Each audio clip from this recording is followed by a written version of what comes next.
les organisations se transforment, quel que soit leur secteur d'activité, leur taille. Et il y a une problématique essentielle pour réussir cette transformation. C'est la problématique de l'engagement des collaborateurs. Alors pour en parler, nous avons la joie d'accueillir Jérémy Lacour, qui est responsable de la professionnalisation chez Engie, et Sacha qui est cofondateur d'une start-up qui s'appelle Enshift. Jérémy, vous avez choisi de participer à un hackathon pour justement régler et avoir des idées sur cette problématique de l'engagement des collaborateurs. Pourquoi un hackathon ? Alors, tout d'abord, le hackathon a été une formidable opportunité de transformer un sujet en projet. Engie, c'est une organisation qui est présente dans 70 pays, c'est plus de 150 000 collaborateurs. C'est bien évidemment donc de la multiculturalité, c'est près de 10 000 embauches par an. Donc nécessairement, de par notre organisation, il y a une maturité très hétérogène au niveau de notre organisation dans le process de recrutement. Ce qui induit nécessairement donc des process qui peuvent être à améliorer. Et nécessairement, cela peut induire du turnover dans certaines de nos organisations, sur certaines filières métiers, sur certaines tranches d'âge en particulier. Donc le hackathon nous a vraiment permis de mettre le doigt là où ça fait mal. C'est-à-dire qu'on est plutôt bon en amont sur la partie recrutement, attraction des talents. Par contre, sur la partie rétention, on peut s'améliorer.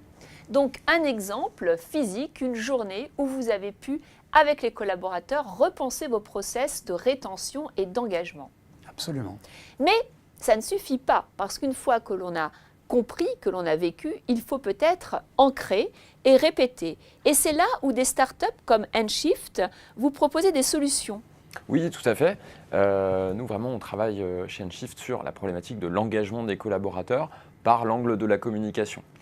Partant d'un constat assez simple, c'est qu'aujourd'hui, l'entreprise, et surtout les grandes entreprises, cherchent à engager leurs collaborateurs par une communication qui est une communication de masse. Et c'est vrai qu'en période de changement, chaque individu au sein de l'organisation a sa propre manière d'intégrer le changement, d'avoir de la résistance au changement ou au contraire de l'embrasser. Et le sujet est vraiment de pouvoir et de permettre aux organisations de communiquer de manière personnalisée à chaque collaborateur en fonction de son état d'avancement dans le process d'adoption de tel ou tel changement. Donc c'est ce que l'on propose aujourd'hui, l'automatisation et la personnalisation de la communication pour maximiser l'engagement des collaborateurs. Mais concrètement, une fois qu'on a vécu un événement, une fois qu'on a vraiment une stratégie numérique avec une plateformisation de l'engagement, qu'est-ce qui se passe, Jérémy ? Comment on continue à engager le collaborateur dans le temps ? On va continuer à l'engager en mettant déjà des process. Au sein d'une organisation telle que la nôtre, on ne peut pas uniquement se baser sur l'individu, parce que l'individu, par définition, il est faillible. Et surtout, lorsque l'on a ces volumes de recrutement à gérer, les process sont nécessaires.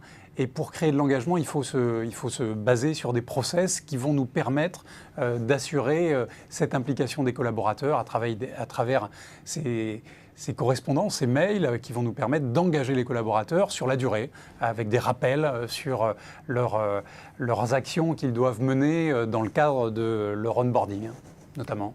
Très bien. Merci pour votre témoignage. Merci.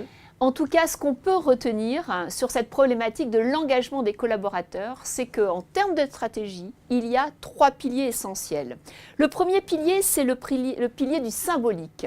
Quel est le sens, quel est le message et comment on explique aux personnes de façon simple, peut-être de façon aussi storytellée, l'importance de la problématique de l'engagement.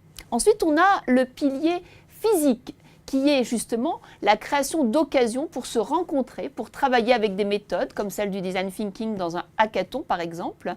Et enfin, le troisième pilier qui est le pilier numérique qui permet d'ancrer, de répéter ce que l'on a vécu, ce que l'on a compris. Merci.